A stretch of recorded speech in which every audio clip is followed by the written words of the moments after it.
Bom dia. Hoje retomamos então a segunda parte do capítulo 1 da síntese do yoga. Tem ainda uma terceira parte que fica para dezembro, então.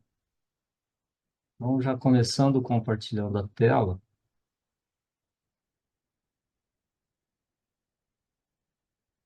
O a parte um da síntese, com o nome O Yoga das Obras Divinas.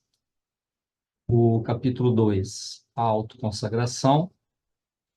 E então a segunda parte do capítulo. Como a gente tem feito, começo com uma música de uns 2, 3 minutos, para que a gente possa se recolher e entrar num estado mais apropriado para ouvir o que Sri Aurobindo nos traz hoje.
Então, na segunda parte, ele retoma a uma outra direção em que o yoga, assim como em geral é praticado, chega a uma simplificação útil, mas limitante, que é negada ao Sadhaka do objetivo integral. Ele traz aqui simplificações que outras linhas de yoga adotaram, mas que não são aceitas no yoga integral. E ele vai discorrer um pouco sobre essa questão do que os outros yogas adotam, que não é incluído, não serve para o yoga integral. A prática do yoga nos põe face a face com a complexidade extraordinária de nosso ser, com a multiplicidade estimulante, mas também embaraçosa de nossa personalidade, a confusão profusa e sem fim da natureza. Porque a prática do yoga, ela traz um voltar-se para dentro de você mesmo. E aí você encontra progressivamente esses aspectos da sua personalidade que são inconsistentes, são díspares, são conflitantes. Esse autoconhecimento revela o que tem dentro da gente, a confusão que existe dentro da gente, conforme ele vai descrever. Para o ser humano comum, que vive na superfície desperta de seu ser, ignorante das profundidades do self e das vastas extensões por trás do véu, sua existência psicológica é relativamente simples. Quer dizer, quem vive na superfície, na vida do dia a dia, sem se voltar para dentro, sem esse mergulho interior, não tem nada disso. Vive uma vida simples, uma vida reativa, desconhecendo essa complexidade que existe na profundidade do si. Então, essa questão dessa confusão interior é para aqueles que realmente mergulham dentro de si e vão olhar, tentar olhar, pelo menos, o que existe por detrás desse véu de superfície de contato com o mundo.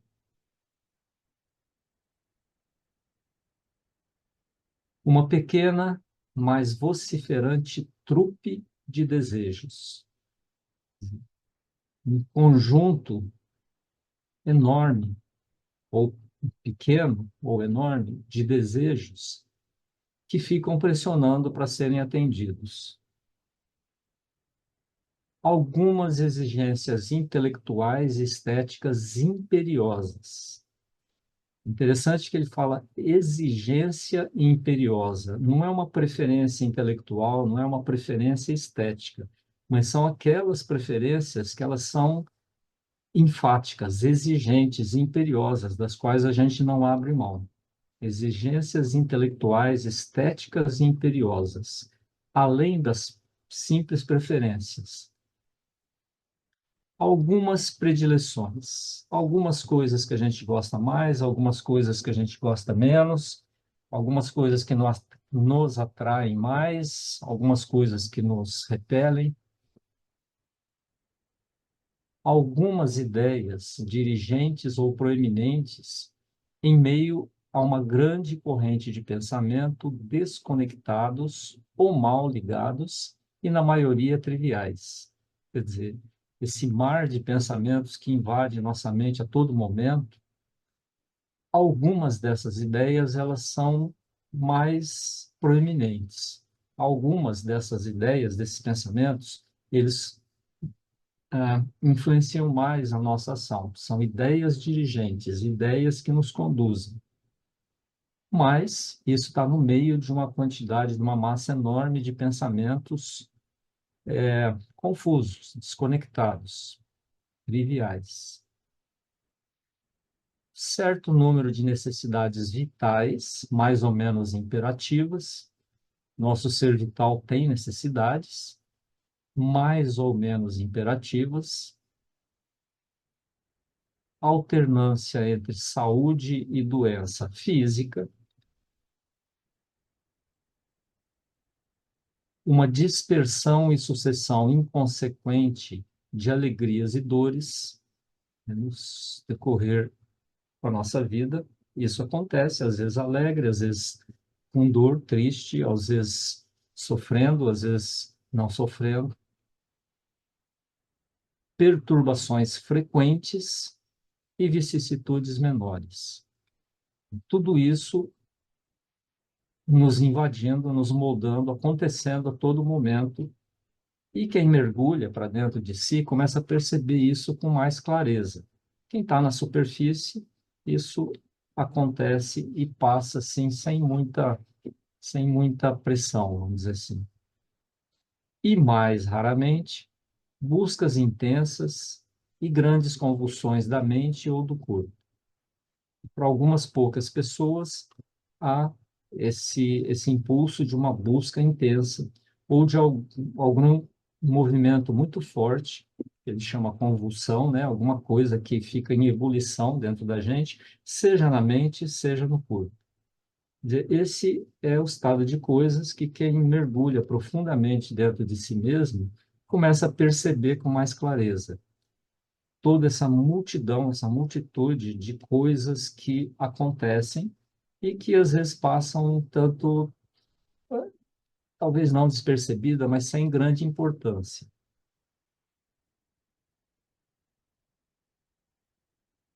Mediante tudo isso, a natureza, em parte com a ajuda do pensamento e da vontade humanos, em parte sem eles, e malgrado eles mesmos, quer dizer, apesar deles, do pensamento e da vontade, a natureza organiza essas coisas de alguma maneira rudimentar e prática, em uma ordem toleravelmente desordenada. Esse é o material da existência do ser humano comum.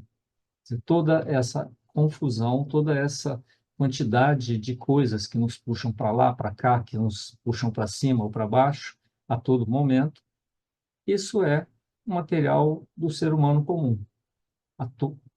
É comum a todos nós. Pois, ainda hoje, o ser humano médio é tão tosco e pouco desenvolvido em sua vida interior quanto o homem primitivo do passado o era em sua vida exterior. Esse do passado deve ser de um passado bem antigo, né? A vida exterior de um ser primitivo, pré-humano, vamos dizer assim, ou nos primórdios do ser humano, a vida exterior era uma vida também caótica. Era se alimentar, dormir e reproduzir. Essa era a vida do ser humano primitivo. A vida interior do ser humano médio hoje é tão tosca quanto essa vida exterior do ser humano primitivo.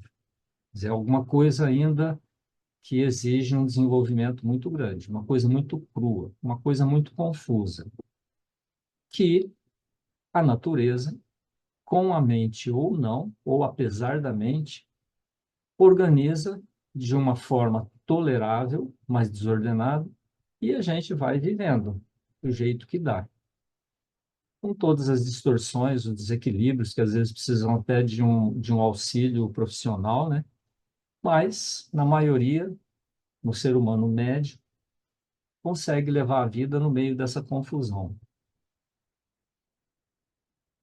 Mas, assim que descemos profundamente em nós, e yoga significa um mergulho nas múltiplas profundidades da alma, nos encontramos subjetivamente rodeados, como deve ter sido objetivamente a humanidade no curso de seu crescimento, de todo um mundo complexo que devemos conhecer e conquistar. E, de novo, aquele paralelo com o ser humano primitivo, ainda nos primórdios da sua humanidade, que teve que organizar a vida exterior, além do caçar, se alimentar e tentar sobreviver, né, para o que essa vida exterior é hoje. Nós, hoje, ser humano médio comum, está rodeado por toda essa confusão interior que quem está no caminho do yoga, quem mergulha nessas profundidades da alma, deve conhecer e conquistar e harmonizar e organizar.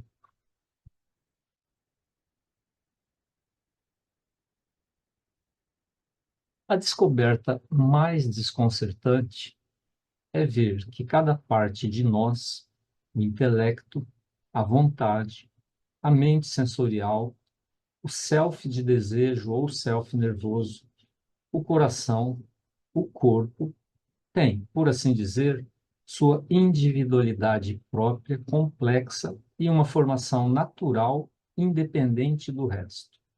Quer dizer, cada parte do ser, ela teve o seu desenvolvimento particular e, conforme ele diz aqui, é desconexo. Essa complexidade, ela não é harmônica. Cada parte tem a sua individualidade, seus desejos, suas preferências, as suas inclinações, e não são harmonizadas. Quer dizer, uma formação natural independente do resto. O coração aqui quer dizer o ser emocional, né? Self de desejo, self nervoso, é o self, o si físico, o si sensorial. Cada parte puxa para um lado, cada parte tem as suas inclinações. Nenhuma das partes de nosso ser está em acordo consigo mesma, nem com as demais, nem com o ego representativo, que é a sombra projetada em nossa ignorância superficial pelo self central e centralizador. Essa é uma percepção de alguém como Sri Aurobindo, que mergulhou profundamente nele mesmo e viu isso nas pessoas também. É difícil para nós olhar para dentro e conseguir ver com essa clareza que ele traz aqui essa situação. Nenhuma das partes de nosso ser está de acordo consigo mesmo, nem consigo mesma, nem com as demais. Quer dizer, cada uma é uma confusão e essas partes não se entendem. O que o intelecto quer, o emocional não quer.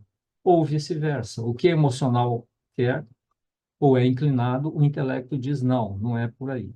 E aí, o corpo, a mesma coisa, os sentidos. E aí vem essa disputa, essa desintegração interior de nosso ser interior. Quer dizer, cada coisa quer a sua coisa. Descobrimos que somos compostos não de uma, mas de muitas personalidades. E cada uma tem suas próprias exigências, sua própria natureza distinta. Essa multiplicidade de personalidades, que é o equilíbrio dinâmico de todas essas partes juntas, isso a gente já pode perceber com um pouco mais de clareza. Em algumas situações, a gente veste numa personalidade, em uma outra situação, a gente veste outra personalidade.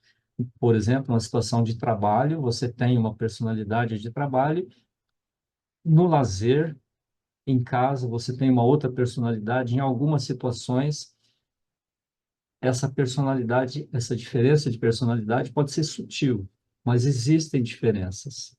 E cada uma dessas personalidades tem sua natureza distinta, sua natureza própria. Dentro de um ser mais ou menos saudável, essas personalidades elas estão em algum acordo. Quando essas personalidades elas entram em desacordo, aí começam as perturbações, perturbações de personalidade. Nosso ser é um caos constituído de maneira grosseira em que devemos introduzir o princípio de uma ordem divina. De novo, aqui a percepção de alguém que tem uma visão muito sutil e profunda das coisas. Dizer que eu, você, todos nós, nosso ser é um caos constituído de maneira grosseira, é um pouco difícil da gente perceber isso com a clareza que ele coloca aqui.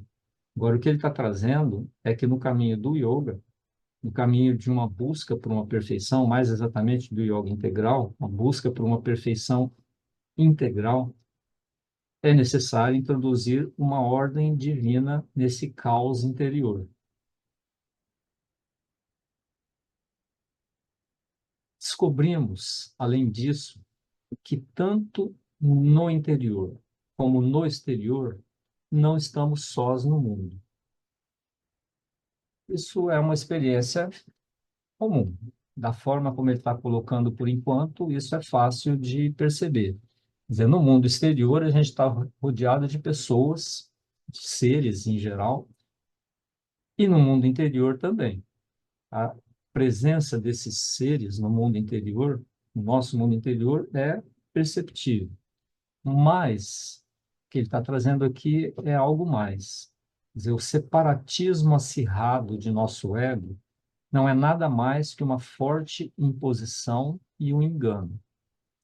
Ora, essa separação no mundo exterior, ela parece muito real. Cada um é cada um, eu não sou você, você não é ele.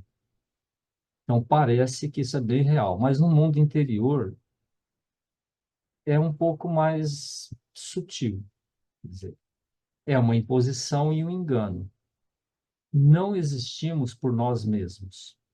Não vivemos realmente à parte em um retiro interior ou em solidão. Quer dizer, interiormente, mais profundamente, nós também não somos sozinhos, nós não estamos sós, não somos só nós. Isso não existe, segundo ele traz aqui. Nossa mente é uma máquina que recebe, desenvolve e modifica, através da qual passa de modo contínuo, de instante a instante, um fluxo estrangeiro ininterrupto, uma massa de materiais díspares que se derramam de cima, de baixo, de fora. A nossa mente não é exatamente nossa mente no sentido de que todos os nossos pensamentos são nossos, são criados na nossa mente. A mente recebe de fora um fluxo contínuo e ininterrupto de massa de pensamentos que vem de toda parte, cima, baixo, fora, e até mesmo pode produzir alguns. Muito mais da metade de nossos pensamentos e sentimentos não são nossos, no sentido de que tomam forma fora de nós. Quer dizer, nossa mente, nossos sentimentos, nosso emocional recebe de fora uma massa de influências e, conforme ele diz aqui, eles não são nossos, no sentido de que eles não são gerados em nós. Eles são recebidos de fora e são assumidos como se fossem nossos, como se fossem gerados em nós.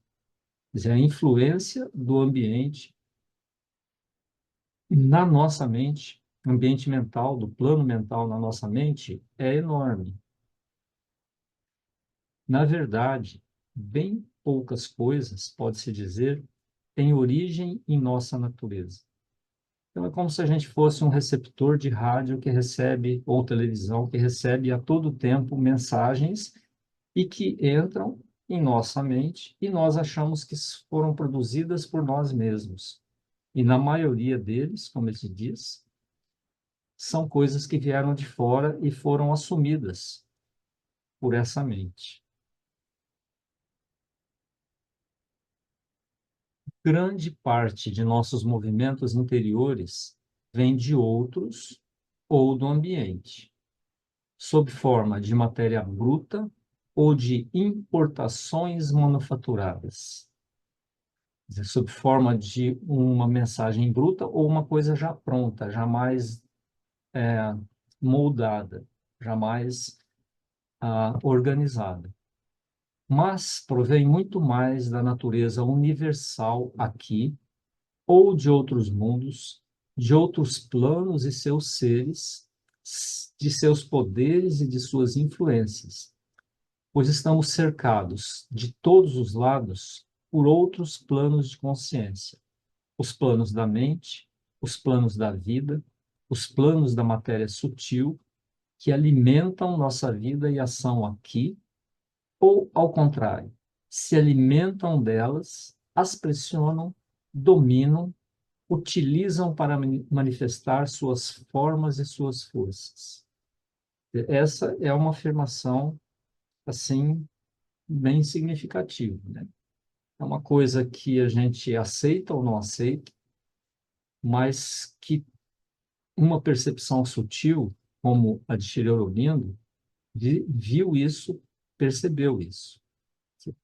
Nossa vida aqui, que para nós a gente pensa com a nossa mente, a gente sente como o nosso coração e não existe mais nada, ele traz que existem muitos outros planos de consciência onde essas influências existem e elas como que migram, elas como que descem ou entram no nosso plano de mente e influenciam tudo. E ele ainda vai além, né? Esses planos de consciência pressionam, utilizam o nosso plano de mente para manifestar suas formas e suas forças, como se a gente fosse mais um canal de manifestação dessas formas e forças. E aí, dependendo de quais formas e forças você manifesta, você se torna aquilo que você é. Essa é uma visão assim, muito esclarecedora de como as coisas podem acontecer. Um exemplo que a gente pode ver muito claramente são os movimentos de massa. Pessoas no meio de uma massa que jamais assaltariam um supermercado entram numa massa que entra no supermercado e saqueiam um supermercado. Pessoas que individualmente não matariam uma outra pessoa, no movimento de massa, de torcida organizada, vai e matam por nada o torcedor da outra torcida. Quer dizer, é como se alguma força que essa massa movimentou, se abriu para essa força, e essa força desceu e fez, usou os indivíduos como um canal de manifestação dessa força. Forças que vêm de outros planos de mente, de vida, de matéria sutil, etc. Isso a gente pode aceitar ou não. É o que Sri Aurobindo viu. A dificuldade de nossa salvação separada é muitíssimo aumentada por essa complexidade, essas aberturas inumeráveis, essa sujeição ao fluxo invasivo das energias universais. Quer dizer, o trabalho de autoaperfeiçoamento, de autoperfeição, ela é dificultada por essa invasão de forças de outros planos, que se a gente não está consciente disso, fica mais difícil de você controlar. Daí que a importância de você estar atento a isso, atento a forças que tentam te invadir. E aí buscar perceber o que é realmente que nasce em você e o que é que está vindo de fora, tentando tomar conta da sua mente, da sua emocional, para se manifestar através de você. Essas aberturas, essa sujeição ao fluxo invasível das energias universais, torna mais difícil nosso trabalho de salvação individual.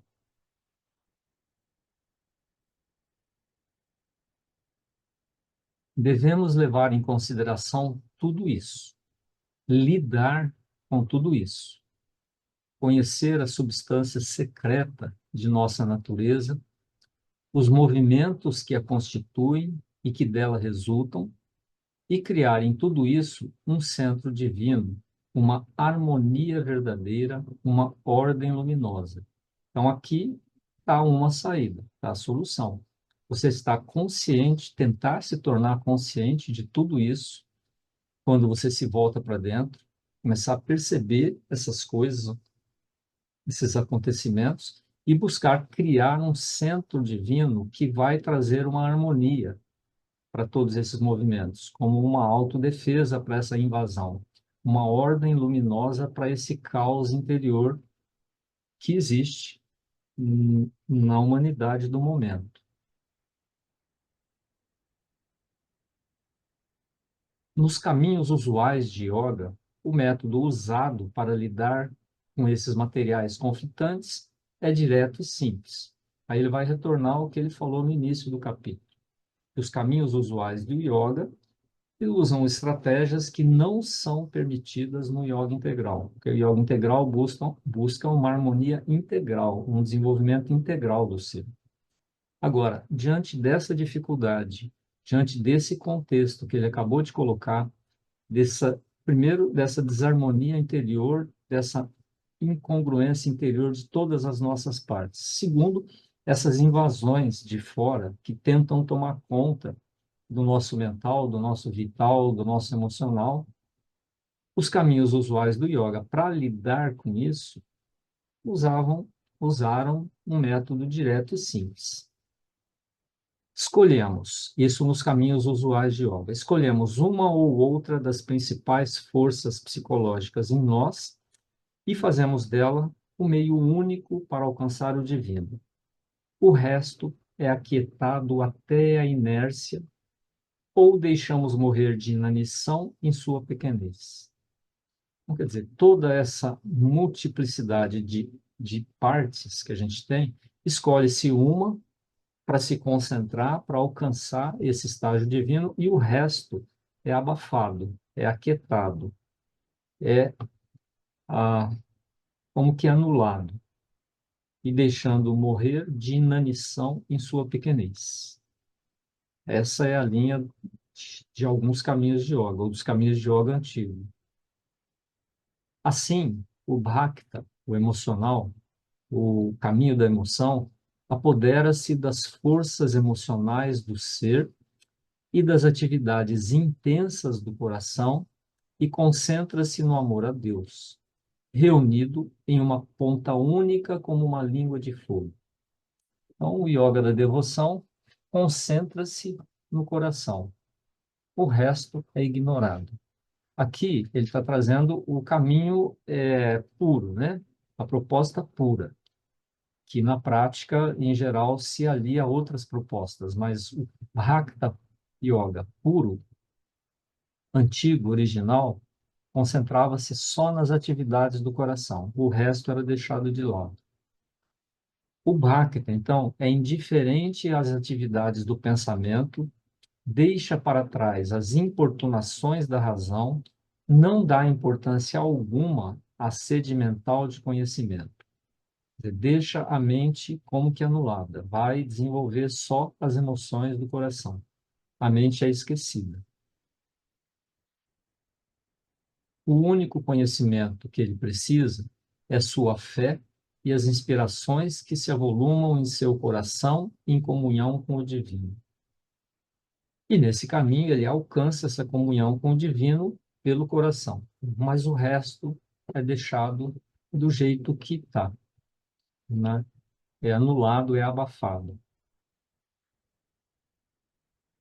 Ele tampouco se interessa por uma vontade de agir que não seja dirigida à adoração direta do bem-amado ou ao serviço do templo. Então, a ação ela é reduzida, ela é restrita à ação devocional,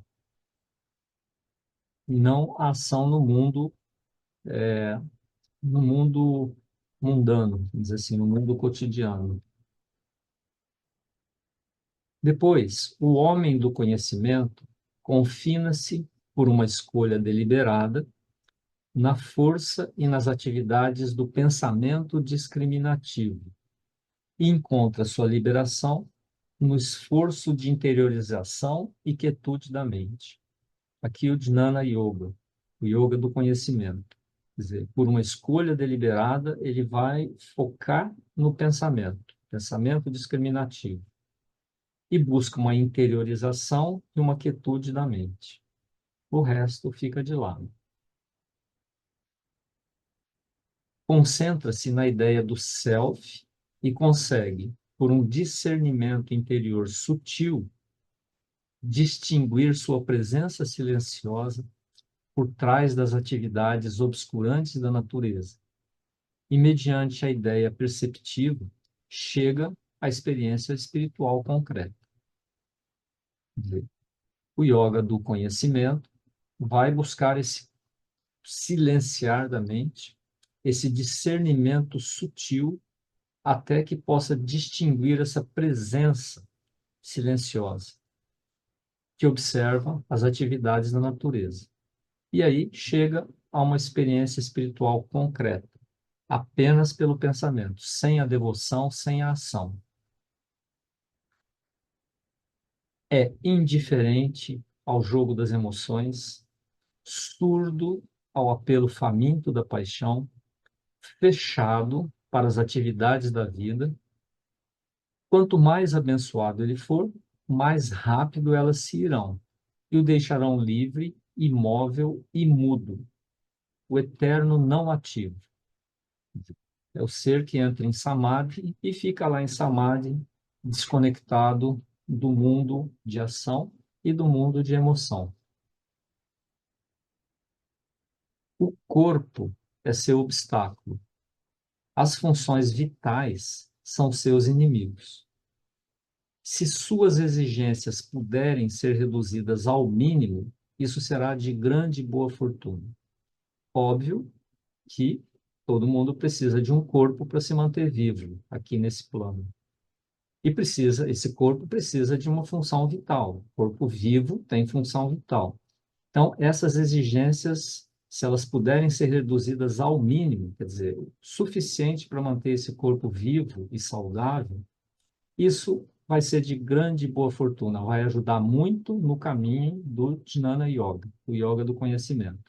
Porque o corpo aí é um obstáculo, ele tem que ser como que deixado de lado. Ele vai ser mantido o suficiente para manter um corpo vivo e saudável.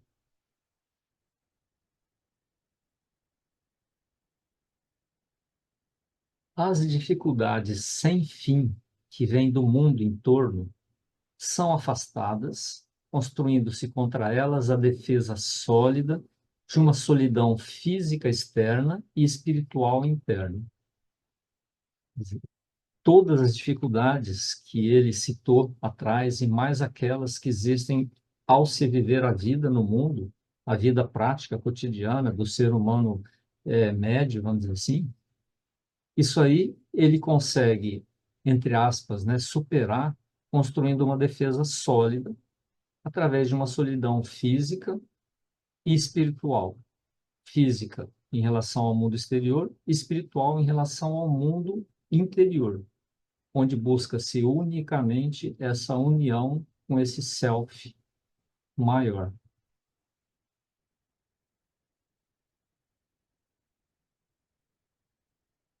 Ao abrigo, por trás de um muro de silêncio interior, ele permanece impassível e imperturbado pelo mundo e pelos demais.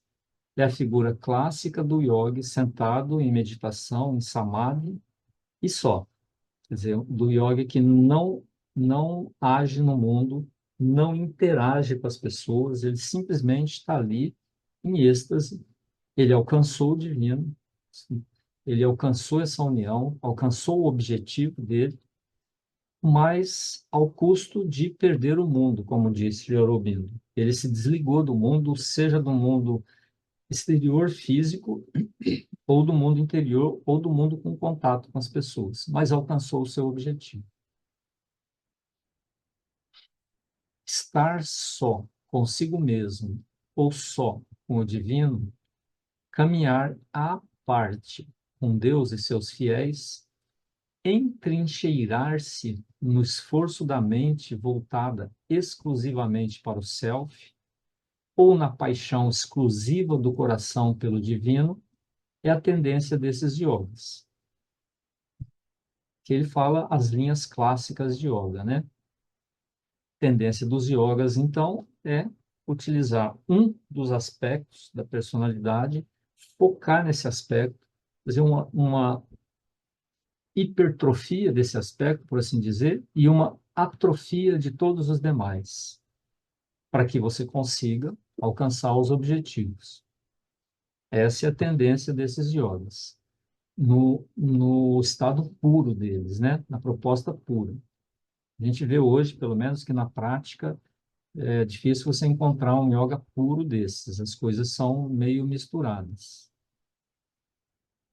Resolve-se o problema pela extirpação de tudo, exceto a dificuldade central que segue a força motriz única escolhida.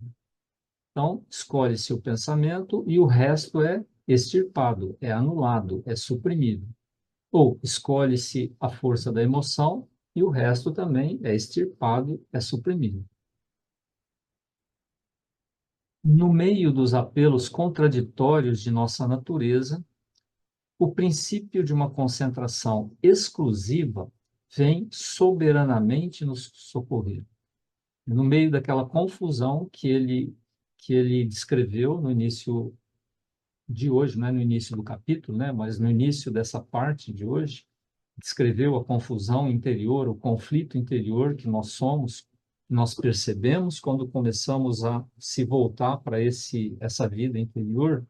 Isso é resolvido pela concentração exclusiva em um aspecto e o resto é extirpado, é anulado, é suprimido. Mas, para o sadhaka do yoga integral, essa solidão interior ou exterior só pode ser um episódio ou períodos em seu progresso espiritual. Quer dizer, não é proibido para aquele que tenta seguir o yoga integral períodos de afastamento, períodos de solidão interior ou exterior. Isso faz parte, mas tem que se ter a clareza que isso é um período, não é a proposta de vida do yoga integral, esse isolamento exterior ou interior. Aqui a gente pode trazer o exemplo dos workshops, dos encontros, das oficinas, onde por 2 ou 3 dias você se isola do mundo para se dedicar a algum trabalho espiritual.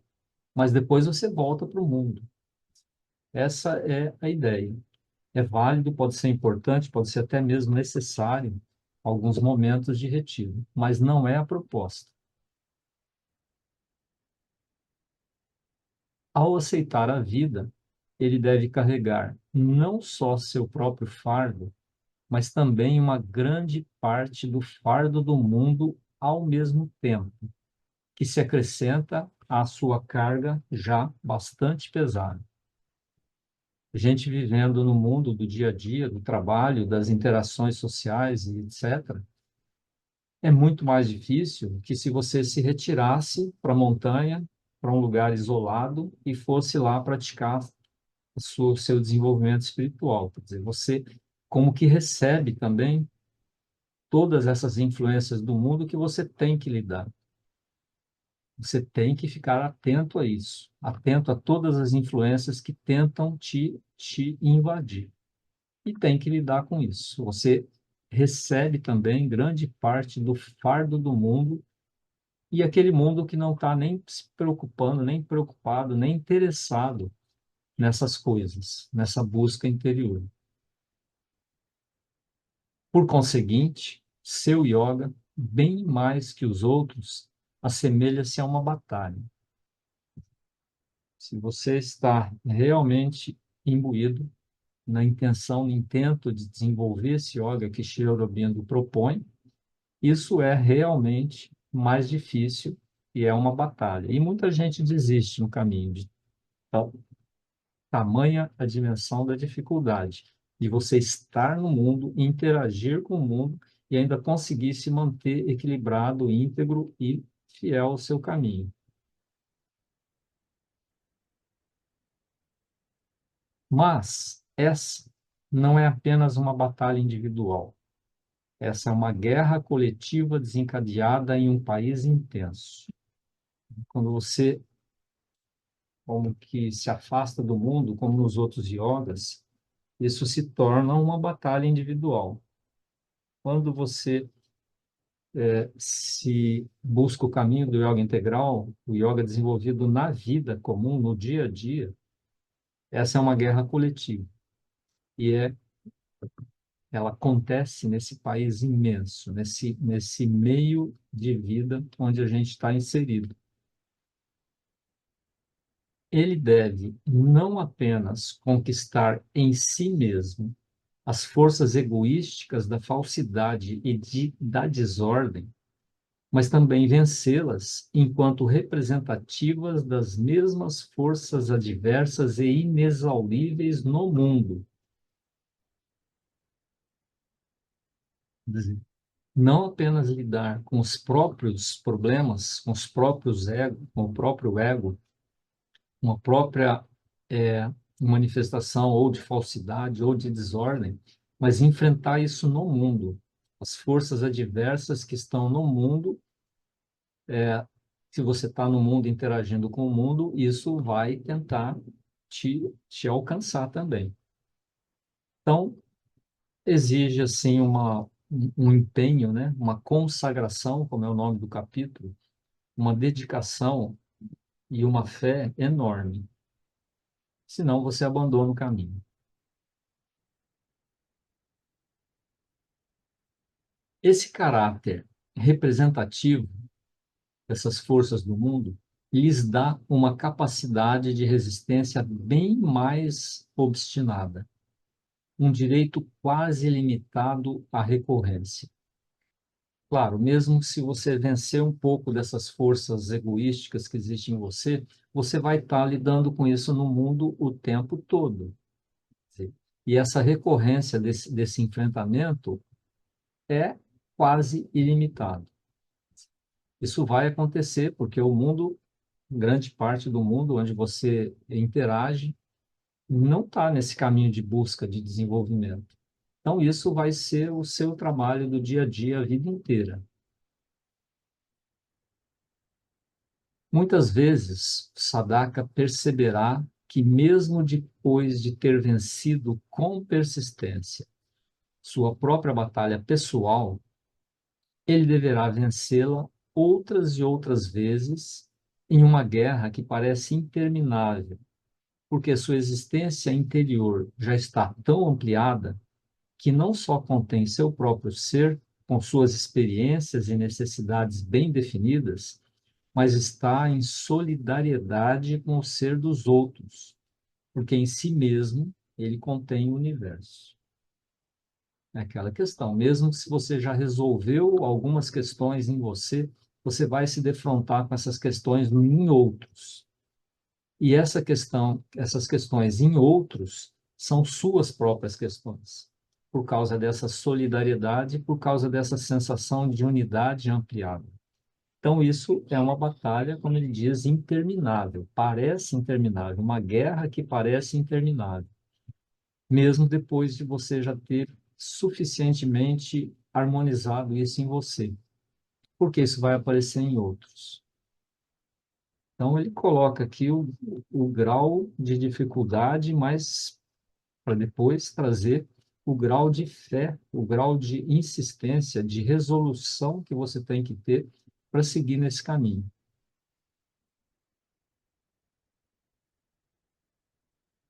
Tampouco é permitido àquele que busca a realização integral resolver de maneira demasiado arbitrária o conflito das partes interiores de seu ser. O que é resolver de maneira demasiado arbitrária?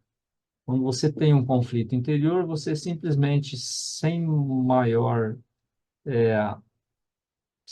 análise, digressão ou busca, você escolhe uma parte, pronto, a outra não é. É alguma coisa arbitrária. É resolver de maneira arbitrária um conflito. Vai ser isso aqui, o outro não vai, sem procurar harmonizar essas coisas. Porque ele deve harmonizar o conhecimento ponderado e a fé que não questiona. Esse é um dos conflitos. Quer dizer, o conflito do conhecimento e da fé. Ou você vai pelo conhecimento, não, eu vou seguir conhecimento científico e acabou. O que não for científico não existe. Ou a fé que não questiona, você acredita em tudo e as evidências ficam de lado. Aqui o que ele traz, que você deve harmonizar essas duas coisas, o conhecimento e a fé. Buscar uma harmonia entre essas coisas, uma integração, e não escolher um lado e largar o outro. Isso seria uma resolução arbitrária. Deve conciliar a alma gentil do amor e a formidável necessidade de poder.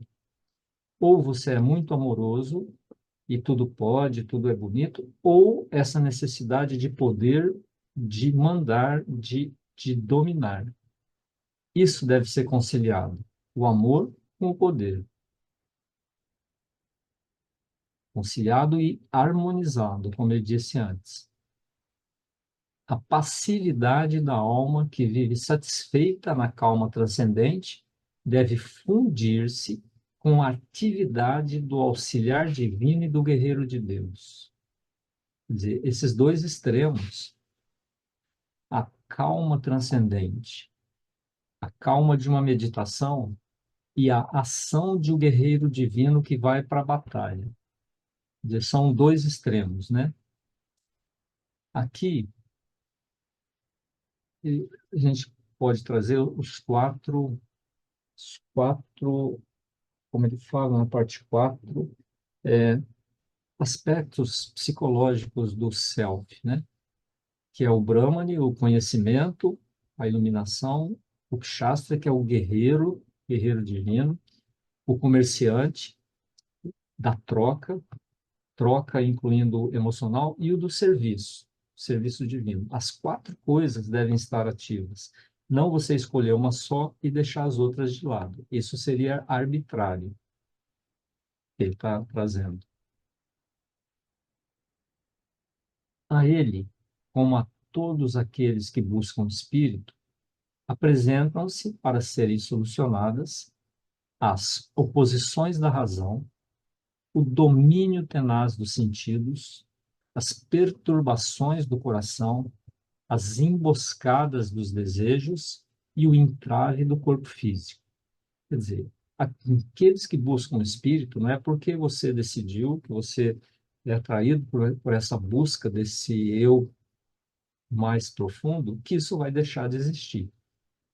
Se você segue um caminho mais antigo, você anula todas as outras perturbações. Você tenta abafar, você tenta até reprimir, reduzir essa influência. No yoga integral, isso não é permitido. Quer dizer, você tem que enfrentar essas oposições da razão, essas dúvidas, essas diferenças que a sua razão te apresenta. Você tem que enfrentar esses sentidos que, com os seus clamores, né? As perturbações das emoções do coração, tudo que o desejo busca que você realize, e mesmo as dificuldades do corpo físico, como cansaço, preguiça, mesmo doenças. Tudo isso tem que ser resolvido, tudo isso tem que ser harmonizado. Nenhum aspecto tem ou deve ser anulado ou reprimido.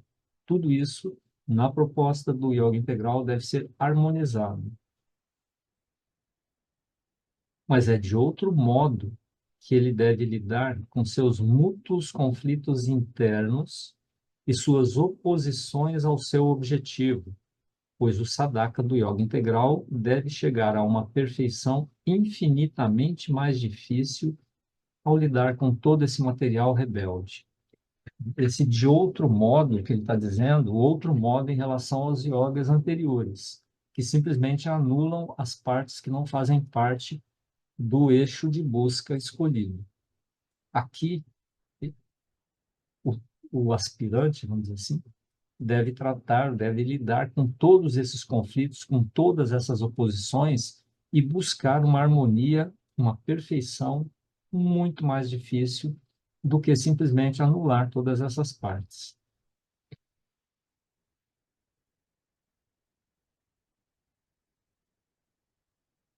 Ao aceitar todos esses conflitos como instrumentos para a realização e manifestação divinas, ele deverá converter suas discórdias ruidosas, iluminar sua obscuridade espessa, transfigurá-los um por um e todos juntos, harmonizá-los em si mesmo e uns com os outros integralmente, sem negligenciar nenhum grão, nenhuma fibra, nenhuma vibração, sem deixar em lugar algum nem mesmo um átomo de imperfeição. E aí a gente vê a dimensão do trabalho que Sri Aurobindo propõe, de não deixar nada de lado, mas harmonizar tudo, purificar tudo, colocar tudo no seu devido lugar, quer dizer, aceitar todos os conflitos, todas as dificuldades que existe na interação com a vida, no viver a vida, né? E aceitar esses conflitos como instrumento, como material de trabalho, como pontos de realização, como oportunidades de aperfeiçoamento. Oportunidades, ou como ele fala aqui, como instrumentos para a realização e manifestação divinas. Como? Convertendo essas discórdias, iluminando essa obscuridade, transfigurando, harmonizando tudo, sem deixar nada de fora. E isso realmente não é uma coisa pequena, fácil e simples, tanto é que na história do yoga, a opção foi anular aquilo que não fazia parte do objetivo principal de busca. E aí talvez seja mais fácil você alcançar o objetivo, mas deixa o restante de fora, anulado, perdido. Aqui não é o ponto.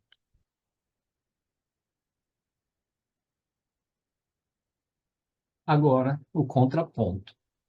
Uma concentração exclusiva ou uma série de concentrações exclusivas não pode ser mais do que uma conveniência temporária em seu trabalho complexo. Aqui também ele traz que é possível, sim, por algum período, você se concentrar num determinado tipo de trabalho, algum determinado ponto que você está tendo mais dificuldade, com o objetivo de harmonizar aquele ponto e, assim, por um período, deixar de lado as outras coisas. Mas é uma conveniência temporária. É possível, às vezes necessário, essa concentração em algum aspecto desse trabalho. Agora que fique claro, né, que ele diz que isso é temporário, é uma concentração exclusiva temporária, ou uma série de concentrações exclusivas. Em algum aspecto, depois no outro aspecto, depois no outro aspecto, mas sempre tendo em vista essa visão do todo, essa necessidade de integração de todos os aspectos, sem deixar nada de lado. Tudo sendo considerado como uma oportunidade de aperfeiçoamento, um instrumento de trabalho dentro do yoga integral. Todos os contatos da vida. Ela deve ser abandonada logo que sua utilidade acabar. Essa concentração exclusiva deve ser deixada de lado logo que você alcance o progresso buscado. Uma concentração que tudo inclui é a conquista difícil em direção à qual ele deve elaborar. Essa é a meta.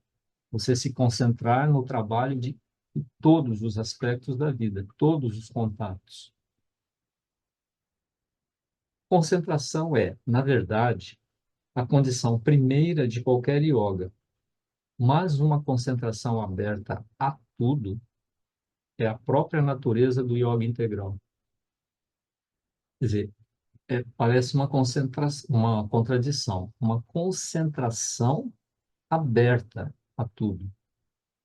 Quer dizer, uma concentração em todos os aspectos, que não deixa nada de fora. Essa é a própria natureza do yoga integral. A busca de uma conversão integral de todos os aspectos da natureza.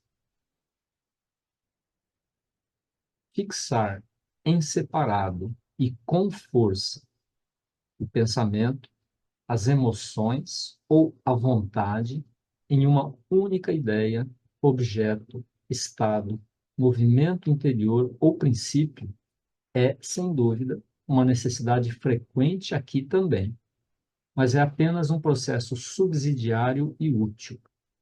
Quer dizer, essa concentração em alguma parte, em algum aspecto, deixando de lado os outros aspectos por um tempo. Concentrar o pensamento, emoções ou vontade em um movimento, em alguma coisa que precisa ser transformada. É uma necessidade também no yoga integral, mas não é a forma global de trabalho. É um processo que é útil, mas é secundário. A ideia é essa concentração aberta a tudo. busca abranger todos os aspectos do ser. Uma abertura vasta e massiva, uma concentração harmoniosa de todo o ser, em todas as suas partes, e mediante todos os seus poderes, no um, que é o todo, é a ação mais vasta desse yoga, sem a qual seu objetivo não pode ser alcançado. Quer dizer, abertura, concentração de todos os seres e todas as suas partes, mediante todos os seus poderes, nesse um, nessa unidade de tudo. É a ação mais vasta desse yoga. Ter em mente essa unidade universal. Essa concentração, ela é central.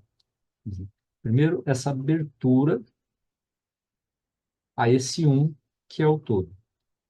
Pois a concentração de todo o ser em todas as partes, com todos os seus poderes, nessa unidade que é nesse um que é o todo, é essa ação mais vasta do yoga, sem a qual o objetivo não pode ser alcançado. Isso tem que ser assim deixado bem claro, posto em mente essa percepção da unidade, essa concentração na unidade, esse um que é o todo. Pois aspiramos a uma consciência estabelecida no um e que age no todo. Quer dizer, aspiramos elevar nossa consciência, identificar nossa consciência, estabelecer nossa consciência nessa unidade, nesse um, mas esse um agindo aqui na matéria, agindo no todo, na manifestação. É ela que buscamos impor a cada elemento de nosso ser e a cada movimento de nossa natureza. Quer dizer, cada elemento de nosso ser, cada parte de nosso ser, cada movimento que nós temos devem estar impregnados dessa consciência do um, dessa consciência de unidade. Essa vasta totalidade concentrada é o caráter essencial da sadhana e esse caráter deve determinar sua prática. Essa concentração desse estado de unidade deve estar presente em todo esforço, em todo trabalho, em toda sadhana, enfim, dessa vasta totalidade concentrada. Mas, embora a concentração de todo o ser no divino seja a característica do yoga, nosso ser é uma coisa demasiado complexa para ser pego de modo tão fácil e imediato, como se quiséssemos apanhar o mundo com as mãos e dirigi-lo inteiro a uma única tarefa. Aí ele reconhece a dificuldade dessa proposta, dessa concentração de todo o ser com todos os seus poderes nesse um que é o todo. Quer dizer, embora seja essa concentração, seja característica do yoga, é muito difícil. O ser é muito complexo. Você estabelecer essa concentração de todo o ser e dirigi-lo para uma única tarefa. Em seu esforço para a transcendência, o ser humano, em geral, deve apegar-se a alguma, não é moda, é mola. E tem um erro que depois eu corrijo. Deve apegar-se a alguma mola ou alavanca poderosa na máquina complicada que é a sua natureza. Então, apegar-se a alguma mola ou alavanca poderosa na máquina complicada que é a sua natureza. Quer dizer, todos aqueles poderes do ser, em geral, você deve escolher um para começar.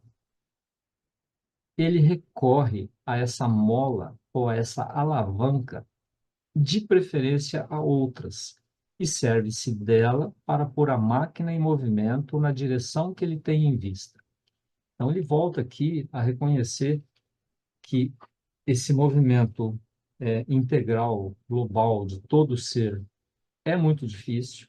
Então, é possível você escolher um deles, escolher a mente, escolher as emoções, escolher a ação, para começar a andar, a começar o trabalho. Mas sem esquecer que isso depois tem que ser ampliado. Mas é possível conforme a natureza de cada um. O próprio yoga antiga reconheceu isso, né? Sua escolha deveria ser sempre guiada pela própria natureza. Cada um tem a sua natureza. Alguns são mais mentais, outros são mais emocionais, outros são mais voltados para a ação. Então, a sua natureza deve inclinar, trazer uma tendência para um desses três aspectos, dessas três molas. Mas deve ser a natureza naquilo que ela tem de mais alto e mais vasto nele, e não no que tem de mais baixo em algum movimento limitado. O que vai determinar o aspecto que você vai usar para começar a andar, para pôr o trem em movimento, nesse caminho, é algum aspecto que está mais desenvolvido, mais alto na sua vida, aquilo que você tem de uma tendência mais superior, por assim dizer. Em suas atividades vitais inferiores, é o desejo que a natureza usa como sua alavanca mais poderosa. Quer dizer, nas atividades vitais inferiores, a natureza usa o desejo para mover o ser. Quer dizer, o ser humano médio é movido pelo desejo. É o desejo, num sentido bem amplo, que faz com que a pessoa haja na vida, que a pessoa viva a vida em função daquilo que ela deseja. Mas o ser humano, e esse é seu caráter distintivo, é um ser mental e não uma criatura apenas vital. O ser humano, para ser chamado de humano, ele deve ter um ser mental minimamente desenvolvido. Quer dizer, a característica do ser humano na natureza é uma mente mais desenvolvida que a do animal, tem o vital mais desenvolvido, e um mental bem precário, vamos dizer assim. Assim como pode usar sua mente pensante e sua vontade para frear e corrigir seus impulsos vitais, ele pode também introduzir na ação uma mente ainda mais elevada, luminosa, ajudada pela alma profunda nele, o psíquico, e substituir por esses poderosos motores maiores e mais puros a dominação da força vital e sensorial que chamamos desejo.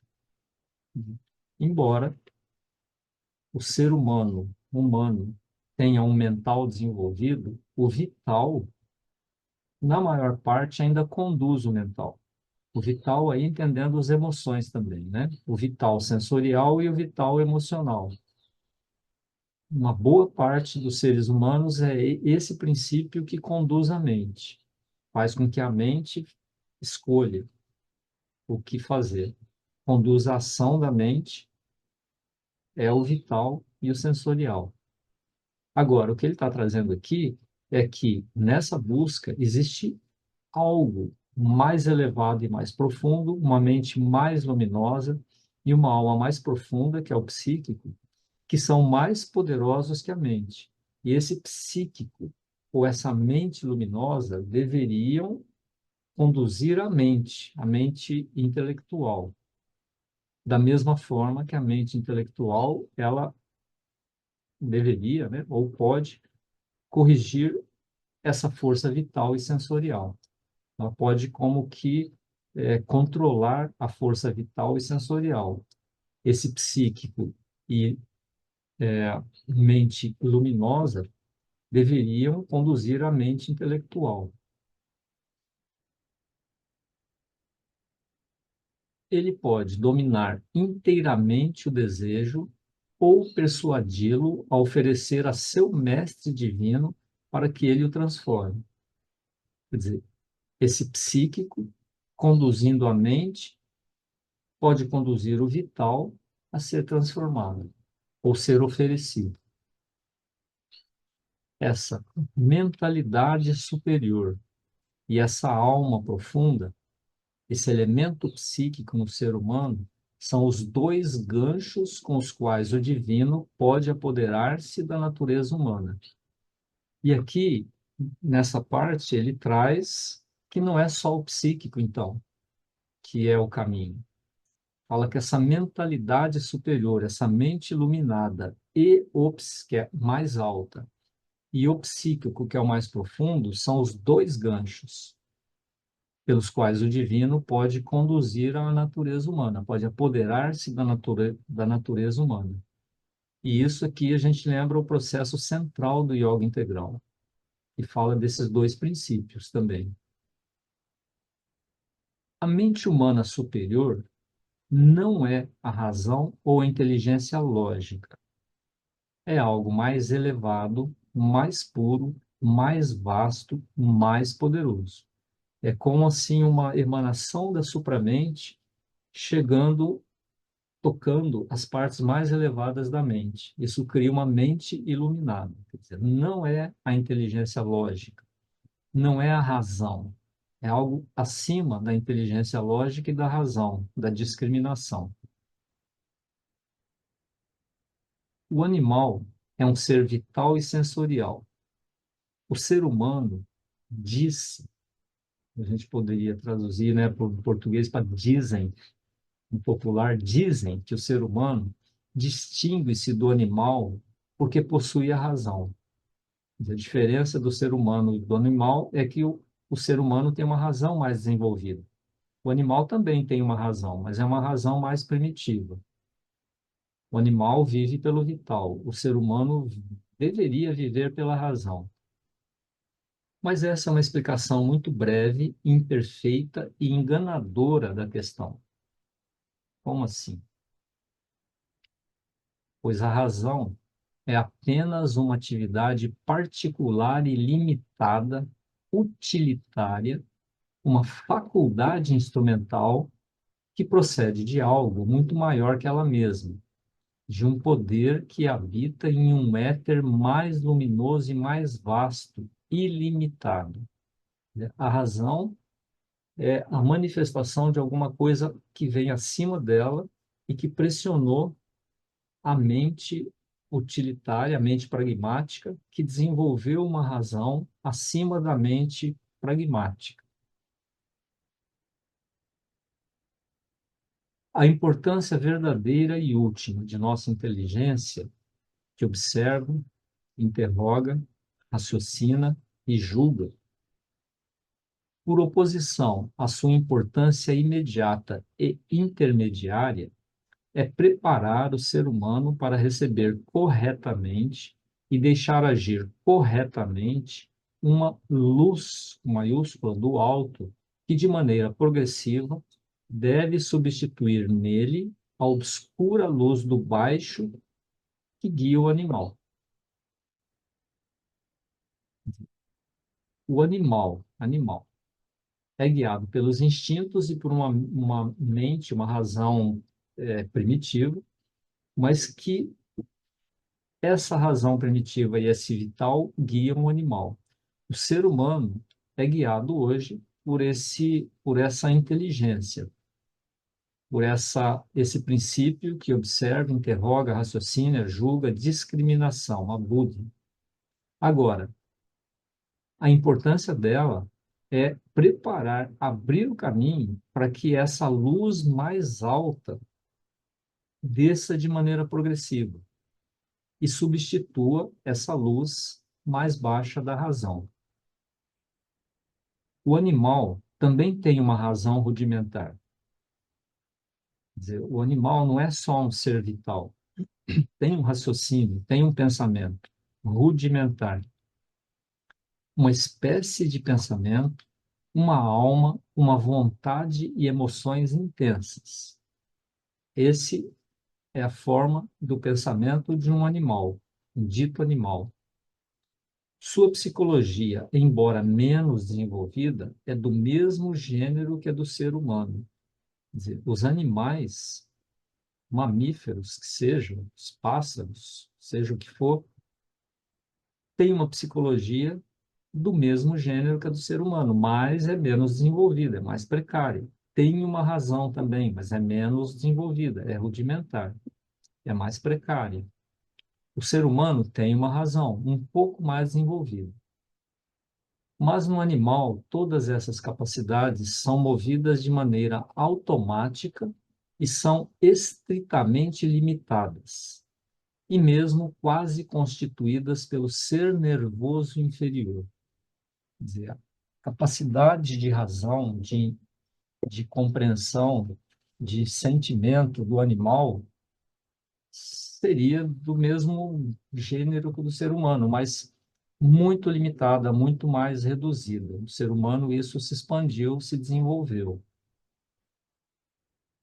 Todas as percepções, sensibilidade e atividade animais são governadas por instintos nervosos e vitais, por apetites, por necessidades, satisfações, cuja conexão é o desejo e impulso vital.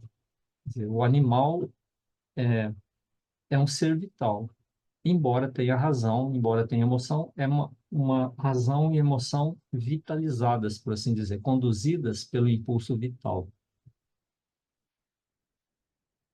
O ser humano também é ligado a esse automatismo da natureza vital, mas em menor medida.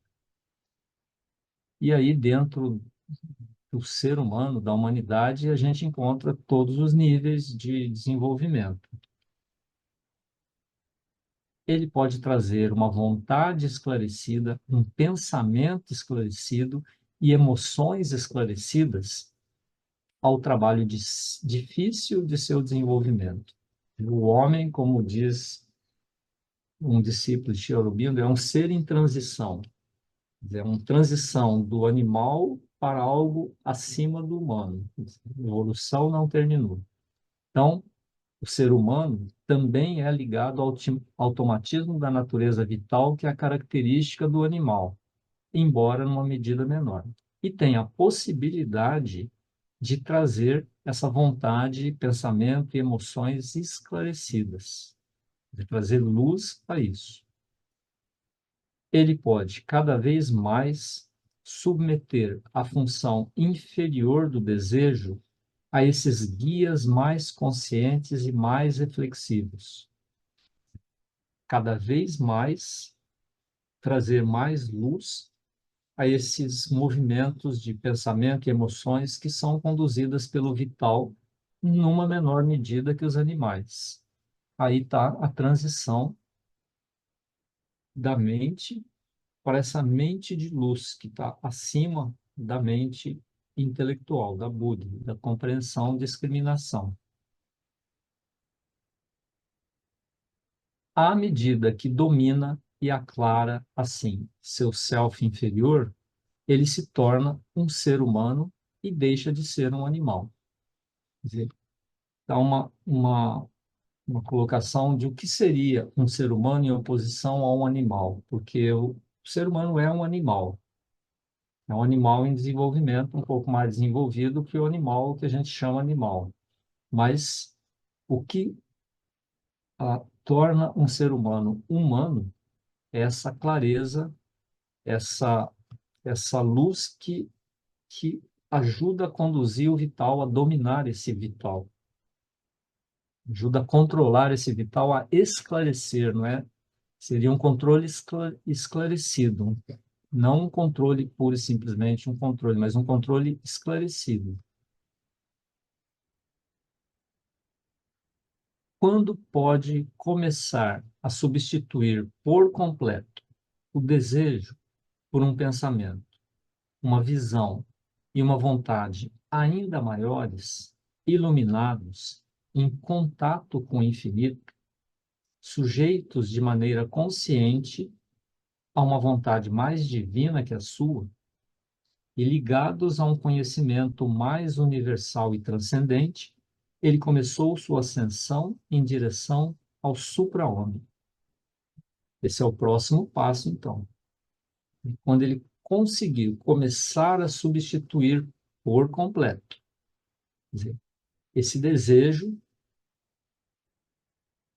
por esse pensamento iluminado, uma vontade iluminada, quer dizer, essa mente iluminada começa a agir de cima e iluminar a mente intelectual, que, por sua vez, iluminar a mente pragmática e o vital, é o que caracteriza um próximo passo em direção ao supra-homem. Quer dizer, não é o supra-homem ainda, não é a supra-mente, não é a supra-humanidade, mas é o que caracteriza o próximo passo na evolução.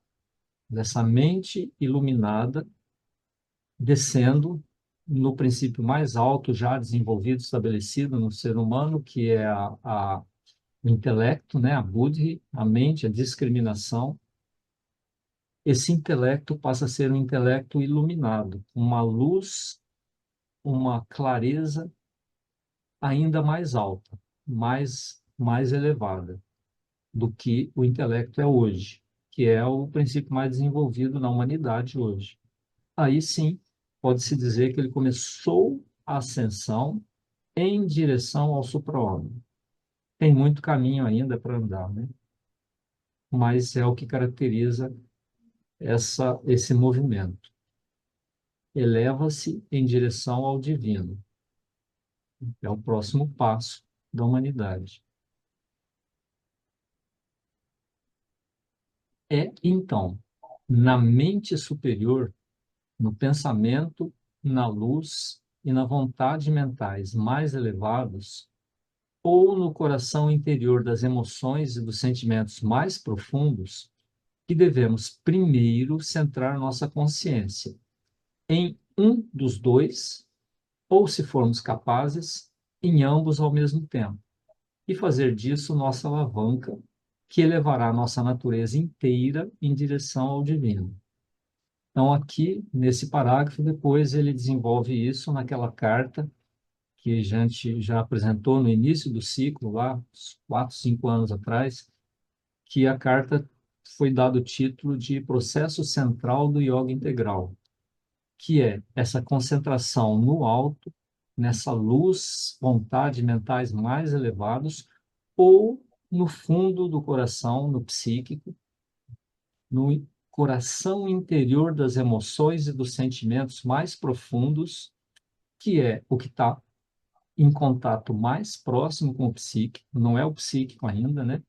Coração interior das emoções e dos sentimentos mais profundos, ele diz em outro lugar que é o que está mais próximo do psíquico.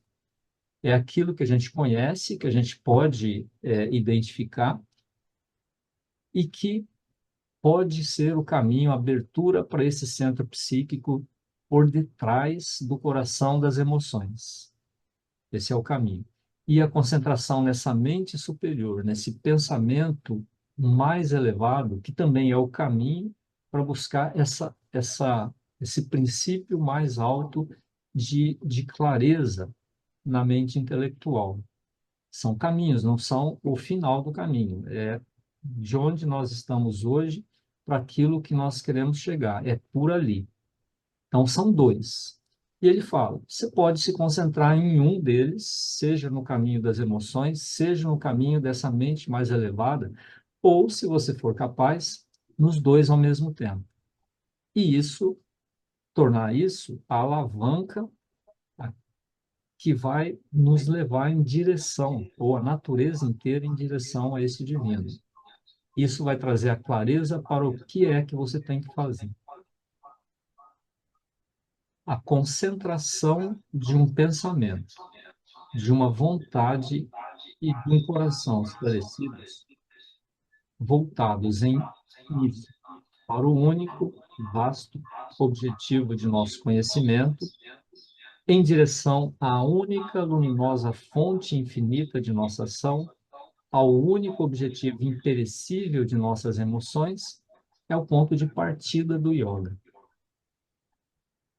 Essa está falando aqui do ponto de partida, de onde a gente está agora, aqui nesse momento, para essa busca dessas coisas mais elevadas. Quer dizer, concentração de um pensamento, de uma vontade e de um coração esclarecidos, voltados em uníssono para o único vasto objetivo de nosso conhecimento, em direção à única e luminosa fonte infinita de nossa ação, ao único objetivo imperecível de nossas emoções, então é o ponto de partida do yoga. Esse processo central do yoga integral, que foi descrito com mais detalhes, né, numa linguagem mais simples, em uma carta por Sri Aurobindo.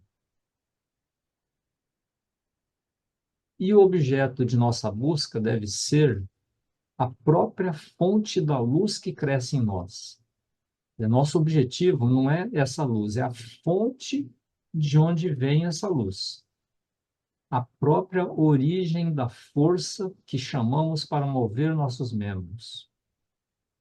Quer dizer, a busca, essa luz é alguma coisa que vem de algum lugar. Então, a busca é pela fonte dessa iluminação, a fonte dessa força. Nosso único objetivo deve ser o próprio divino, ao qual, quer o saibamos, quer não, algo em nossa natureza secreta aspira sempre.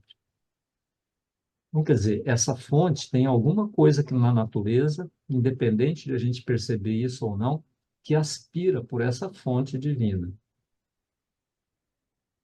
É preciso uma concentração ardente do coração na busca do todo, do eterno, e quando o encontrarmos, um mergulho profundo, uma imersão na posse e no êxtase daquele que é todo beleza. Aí ele já está falando do final do caminho, né? Primeiro, uma concentração do coração nessa busca do todo. E, quando o encontrarmos, mergulhar nessa posse e nesse êxtase daquele que é todo beleza. É preciso uma concentração poderosa e inabalável da vontade na conquista e consumação de tudo o que o divino é, e uma abertura livre e flexível a tudo o que ele quer manifestar em nós. Quer dizer, essa busca, essa abertura, essa aspiração e permitir que ele manifeste o que ele quer manifestar. Esse é o caminho triplo do yoga. Caminho da vontade, o caminho do coração e o caminho da ação. Bom, eu interrompi o capítulo nesse ponto. Ainda tem o terço final do capítulo, que vai ficar para dezembro. É um capítulo relativamente extenso. E então, eu vou interromper por aqui. Agora uma música de Sunil, de uns 4, 5 ou 6 minutos, e a gente termina.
सत्यमवदिष्यामि तन्मामवतु तद्वक्तारमवतु अवतु माम् अवतु वक्तारम् अवतु वक्तारम् ॐ शान्तिः शान्तिः शान्तिः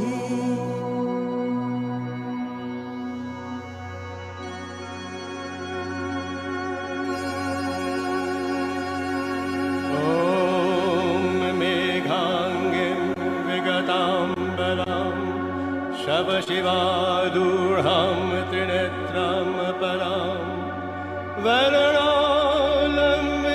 निमुण्डयुगमभयदां मुण्डस्रजां भीषणां वामोदरध्वाकरम्बुजे नरशिरः खरगञ्च सव्येतले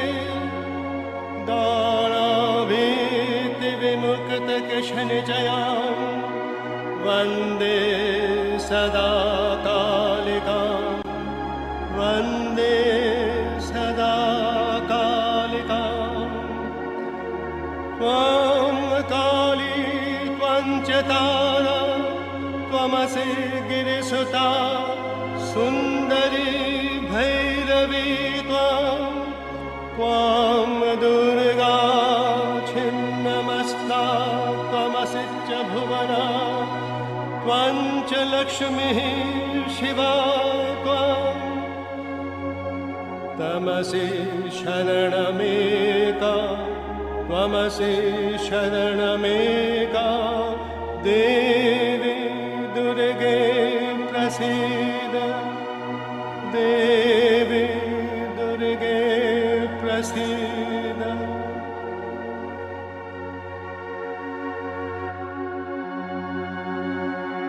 ॐ नमामि चिन्मयं नमामि देवं सुखदं शुभदं श्री अरविन्दम् शरणं शरणं शरणं शरणं शरणं शरणं शरणं शरणं शरणं शरणं शरणं मीरा शरणं मीरा मम शरणम्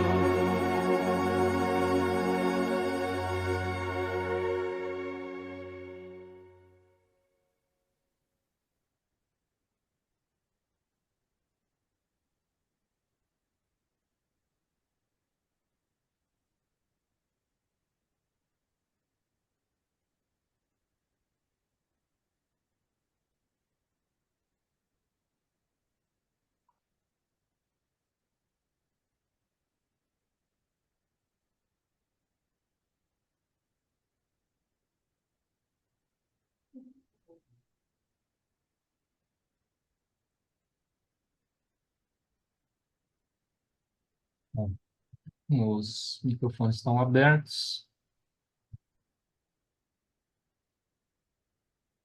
as câmeras também.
Bom, dia 15, a Yamane vai estar em São Paulo, né? 14h15. Para quem estiver em São Paulo, tem os contatos no site da casa, um grupo do Renan.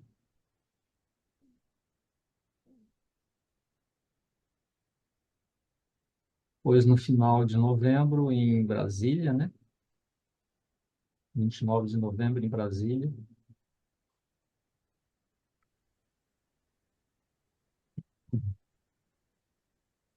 E na próxima semana, então, Sávite com o Ricardo.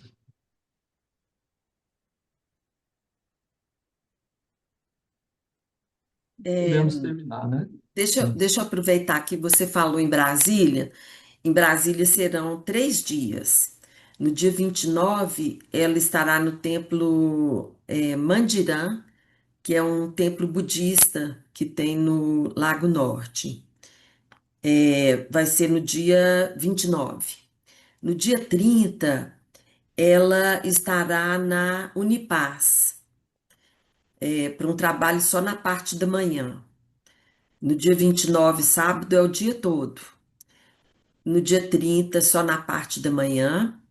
E no dia 1º de dezembro, será no final da tarde, um grupo que tem como tema central a paz e será na UNB. É um espaço lá onde um grupo se reúne toda segunda-feira, cada vez com uma programação diferente. Então, ela falará no dia 1º, no final da tarde. Então, a gente pede quem tenha pessoas conhecidas em Brasília que possam se interessar. Se vocês quiserem ajudar a compartilhar, acho que é um momento especial e é bom, né, que pessoas possam ter contato com o trabalho estando presencialmente com ela, né? Responsável aí pelas traduções para Uhum. nós. Obrigada. E sábado, a leitura, né? Com o Rolf. Sábado, 5 horas da tarde, mesmo link do ciclo, leitura com o Rolf. E em dezembro, no dia 14, se tudo der certo, a gente termina esse capítulo.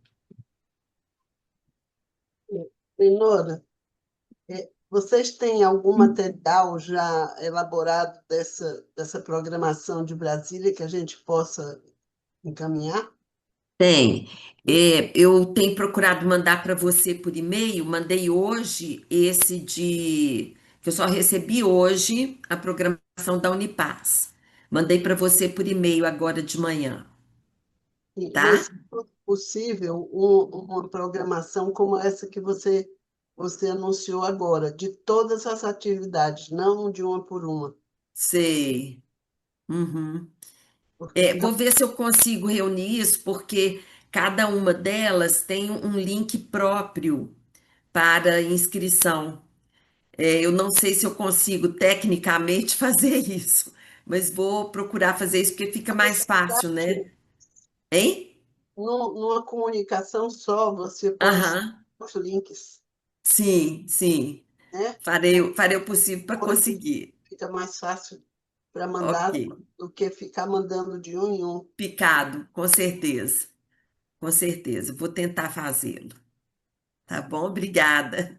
Querida Yara aí que vai anfitrionar, né, Ariamane? Vai ser muito bom. Obrigada.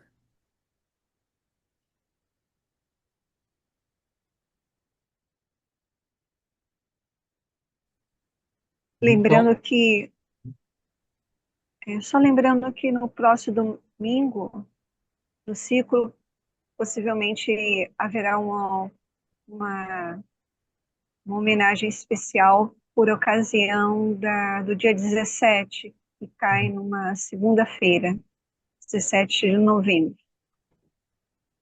uma data comemorativa, né, da passagem da mãe.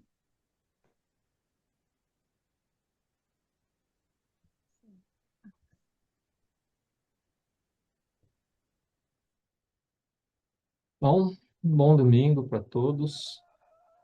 Retornamos sábado e domingo que vem, certo? Bom Tchau, tchau. domingo a todos. Gratidão. Meu primeiro encontro aqui e gostei muito de ouvir essas palavras. Estiver ouvindo é especial. Bem-vinda, Geli. Gratidão, Rosane, pelo convite e a todos. Gratidão.